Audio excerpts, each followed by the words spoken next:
You are listening to the Horse Radio Network, part of the Equine Network family.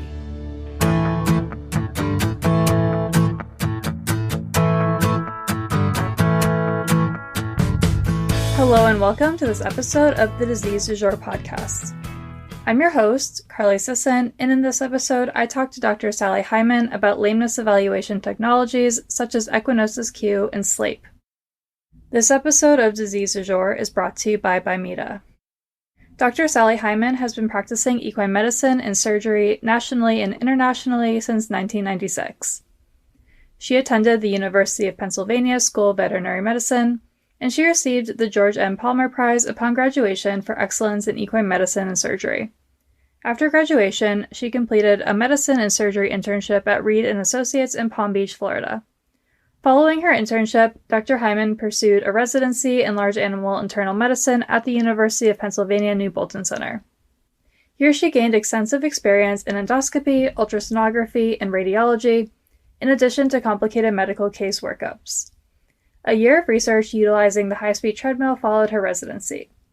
Research projects included the investigation of a novel drug to prevent exercise-induced pulmonary hemorrhage, the effects of mechanical muscle massage on lactic acid levels in muscle recovery post-exercise, and drug elimination studies. Dr. Hyman gained board certification in internal medicine in 2004. Over the years, Dr. Hyman has continued to further her veterinary knowledge, becoming certified in equine acupuncture and Toi Na, attending multiple International Society of Equine Locomotor Pathology forums on advanced musculoskeletal imaging and lameness evaluation, and lecturing both nationally and internationally. Dr. Hyman has also earned her MBA in marketing. After several years in solo practice in the Northern Virginia area, Dr. Hyman sought to join a team that provided excellence in diagnostics, care, and education. She found this in Total Equine Veterinary Associates and is pleased to be part of a forward-thinking, progressive, and caring practice. Thank you, Dr. Hyman, for joining us. My pleasure. Thanks for having me. Can you get us started by just explaining briefly what the Equinosis is and how it works? So the Equinosis Q is a system used to help in working with lamenesses. It has technology using accelerometers and gyroscopes that helps to identify very subtle lamenesses that perhaps we can't see with our naked eye. So it's a really useful technology for those of us who do any type of lameness evaluation. As we all know, anybody out there who owns a horse or who is working with horses, lamenesses can be one of the most difficult areas to work with.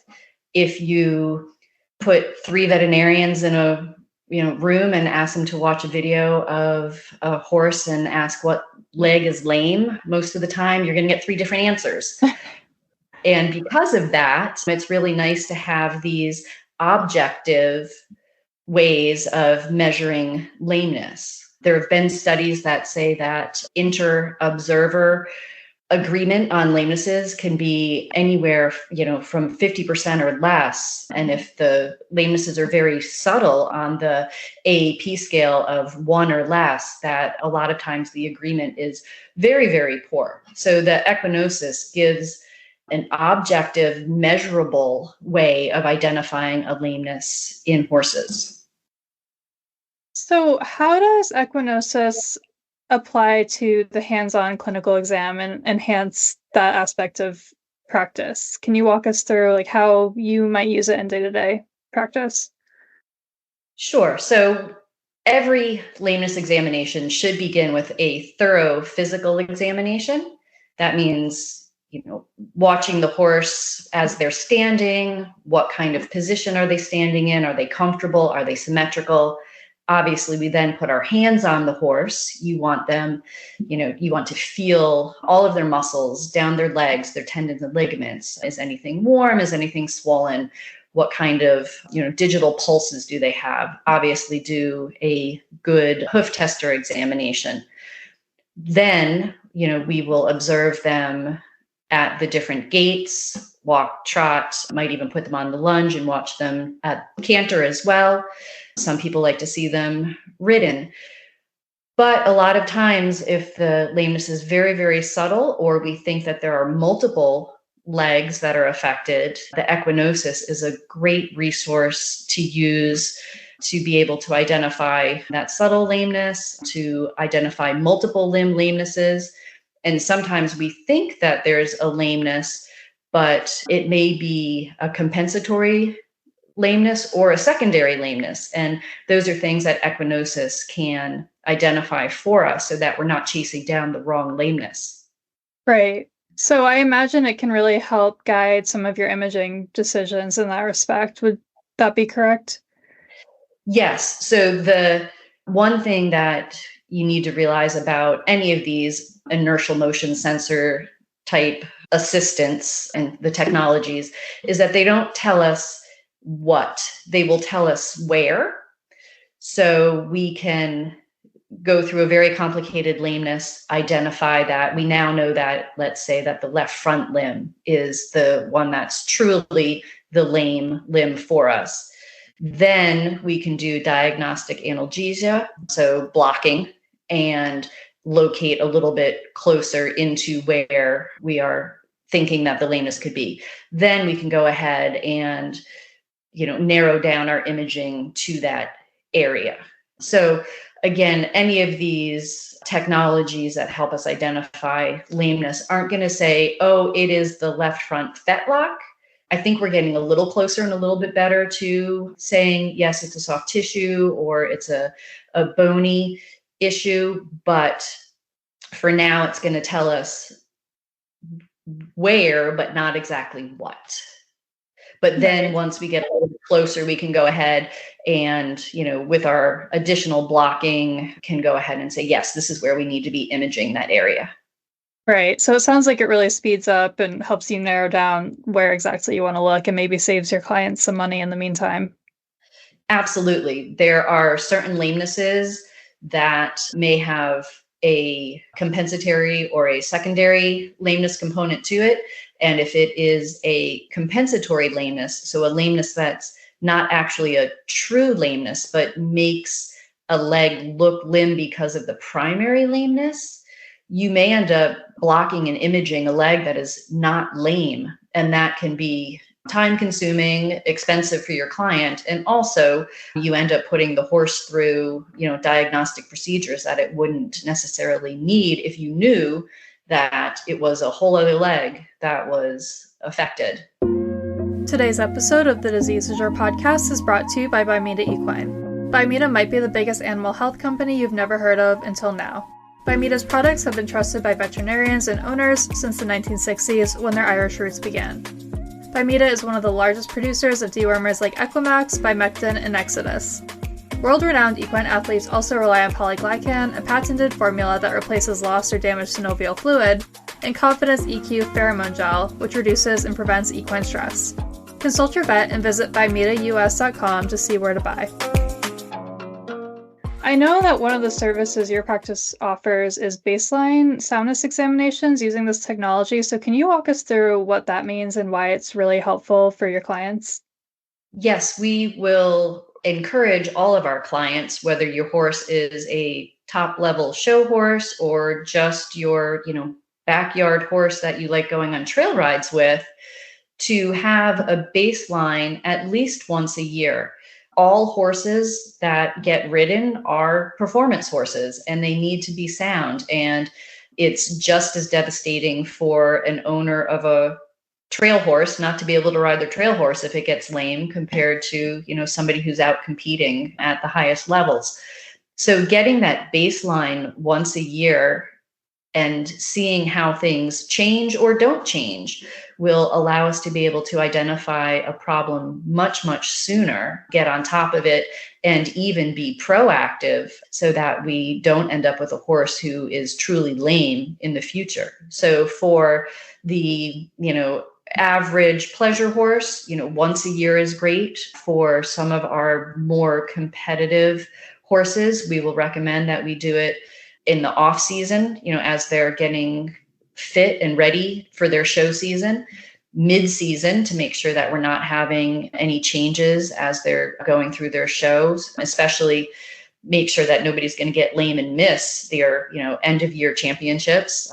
That's devastating for most riders. And then at the end of the season, so that we can then address any issues that may have come up after that long, extensive showing season so that we can get them ready for the next season. Our show horses these days don't get much of a break. They travel up and down the East Coast. They can go out to the middle of the country and show indoors. So they're going, 365 days a year now. And we just want to make sure that we stay on top of everything, that we're very proactive. And we've been very lucky to have a clientele that's willing to do that. And it's amazing, how they see the subtle changes before they, we see them on the Equinosis evaluations before they feel them, and then we can address it. And I think we've done a pretty good job of preventing a lot of horses from becoming lame. Yeah, that sounds like a really useful application for the technology. In an ideal world, would you start those exams when the horse is about 3 years old, or when they're just started under saddle, and then track as they progress in age? The earlier, the better. We don't have a very young horse population. Most of the time our clients are getting them as they're starting to compete. So maybe in the 5-6-year-old range. So we're not seeing the super young ones, but if somebody had the opportunity, that would be great, because you could see how those early days of breaking and training have affected them. And then you have a baseline for that horse throughout their lifetime. Right. And I know no horse is 100% symmetrical. So how do you sort of take that into account and determine what's normal for each horse versus what's an abnormality that might need to be addressed? You definitely, have to have a little bit of, I'm not going to say a grain of salt, but, you take that evaluation in conjunction with your physical exam and the report from the rider of how the horse is doing. So you're right, not very many horses are completely symmetrical, but then you just follow that asymmetry over time. Does it get worse? Does it cause a compensation or a secondary lameness somewhere else that you'll pick up? And just by following that over time, you can see if it is going to become an issue for that horse. Okay, yeah, that makes a lot of sense. And do you find that clients are usually pretty eager to have these exams done on their horses, or is this something that you need to, do some convincing and explain the merits of it? I think the majority of our clients are very willing to have it done. The ones who haven't had it done usually don't know about it. So we do try to make sure that all of our clients are aware of the technology. And once they know about it, or if we're in a barn and they see another horse getting it done, they're like, oh, can I get that for my horse?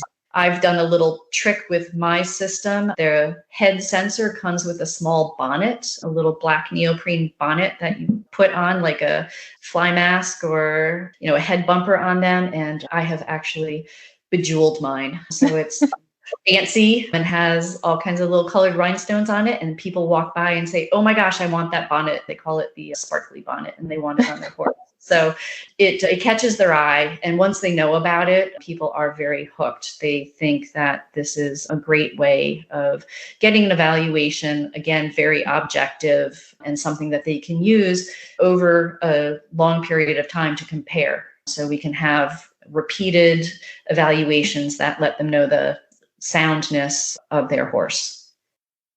Nice. And I imagine this makes it a lot easier when a horse becomes lame to narrow down where the lameness is located, having this baseline. But do you think that the Equinosis Q is still really helpful for lame horses that haven't had this baseline soundness exam, or are the two sort of complementary to each other?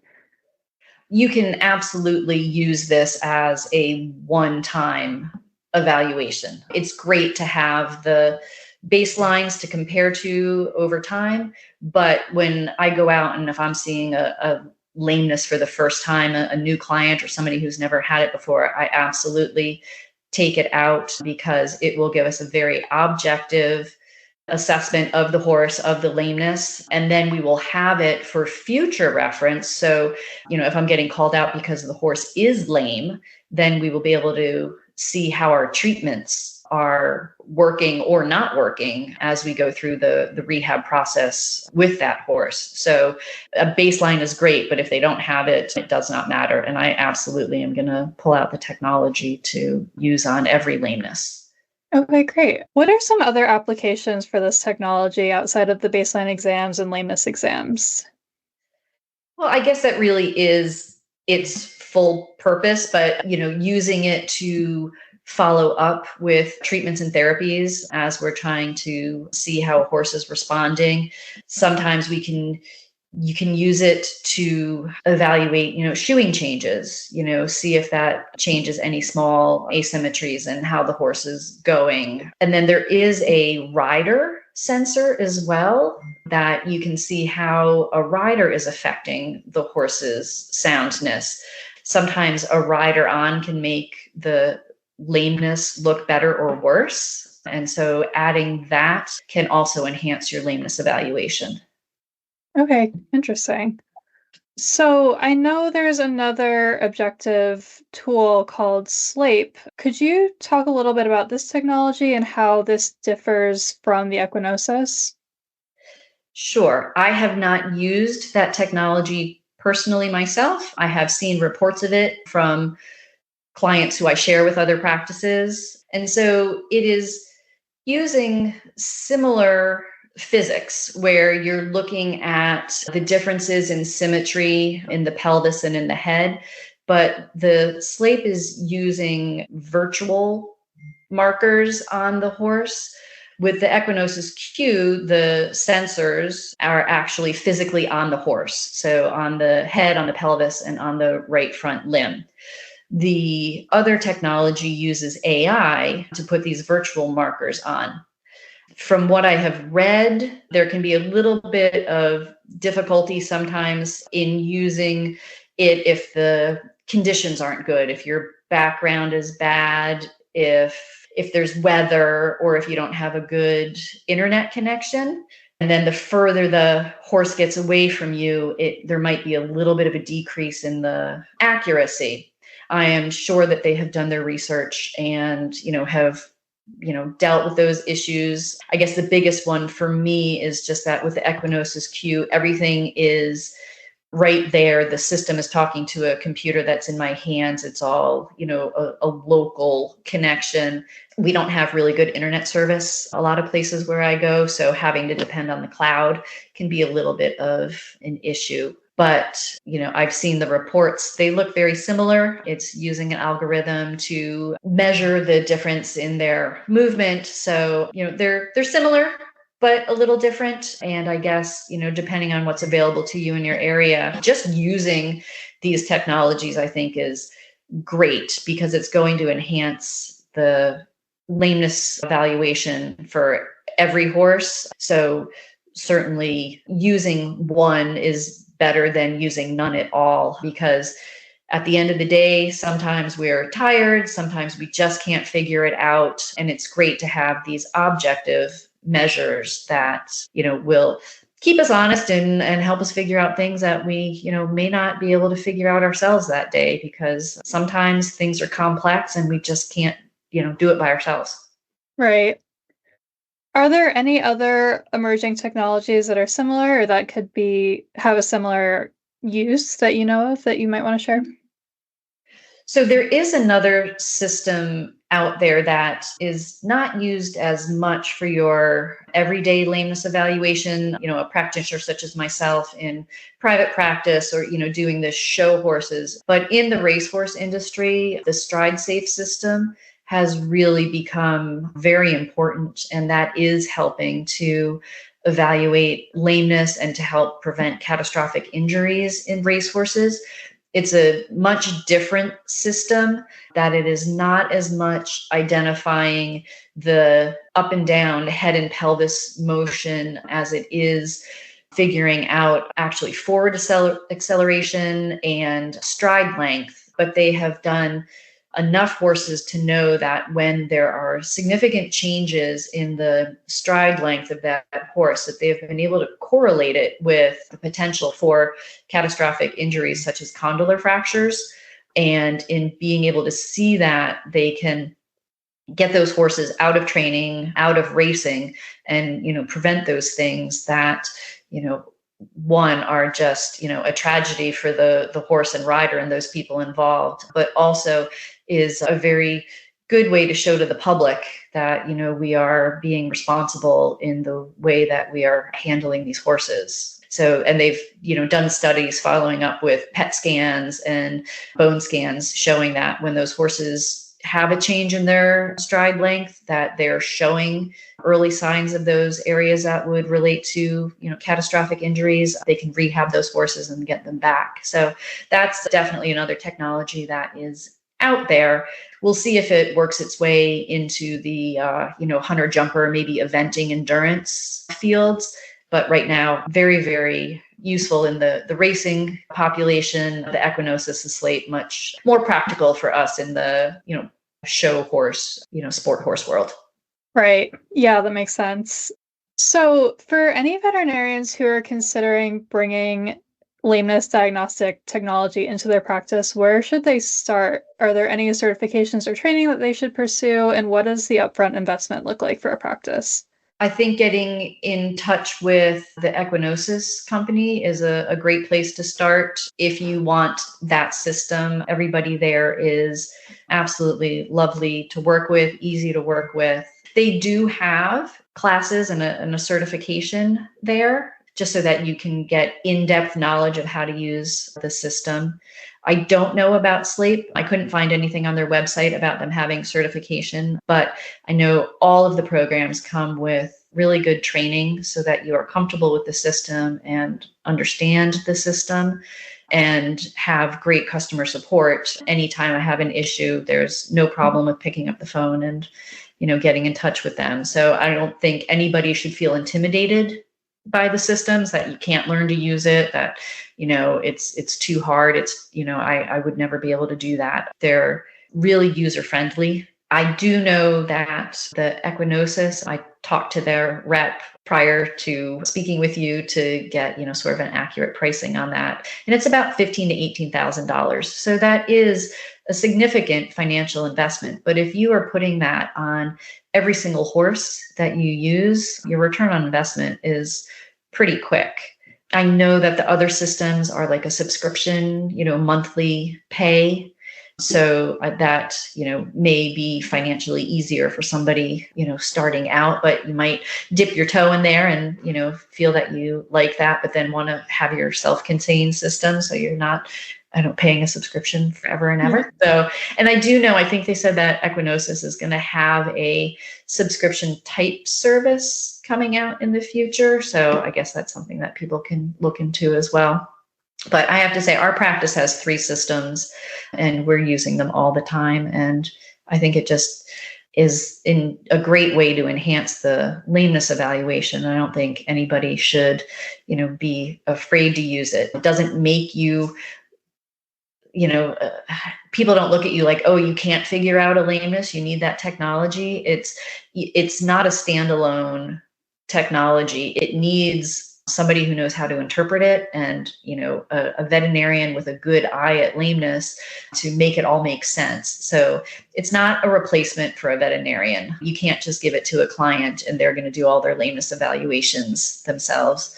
It really does need the practitioner behind it to put it all into perspective. What is real? What is not real? And, I guess in the beginning, there was a little bit of a stigma like, oh, you have to use that to make your evaluation. And now people are like, oh, no, you're using it. It's great. Now we have all this data that we can, have for future reference. So I think it's something that every practice should have at least one of, get in there and use it and you'll see the value in it. Yeah, it seems like as technology is really penetrating all aspects of our daily lives, clients are probably going to embrace technologies like this and seek out veterinarians who are using these new technologies to help guide their analysis. So it seems like it could be like a really good differentiator for your practice if you're offering a service like this. Absolutely. We certainly get clients from other practices in the area who, just want that one thing. And that's great. We are happy to, be like, okay, we can show this now, you have it. And, you can work on it. And if you need a re-exam, we can come back and do that for you. Yeah, that's great. Is there anything else that you would like to add about any of these technologies before we wrap up today? I think that one, practitioner shouldn't be afraid of them. And, it's not, again, saying that you don't know how to do something. It's that you are, willing to embrace the technology and, use this objective data that is very helpful. And I think that once you have it in your practice, that your clients are going to see the benefit of it. It makes my lameness examinations so much quicker, so much easier. You get to see more than what your eye sees, because it can, see subtle lamenesses that we don't, and that it really does have worth in your practice. Awesome. Well, thank you so much, Dr. Hyman, for coming on this episode and talking more about the Equinosis Q and some of these other technologies. It's been great to learn more about how you've been applying it for your clients. Thank you so much for having me. It's been my pleasure. I'd like to say thank you again to Dr. Hyman for joining us, and thank you to Bimeda for supporting this episode. And as always, thank you to our audience for listening. If you have any questions or suggestions for the podcast, please send me an email at csisson@equinenetwork.com.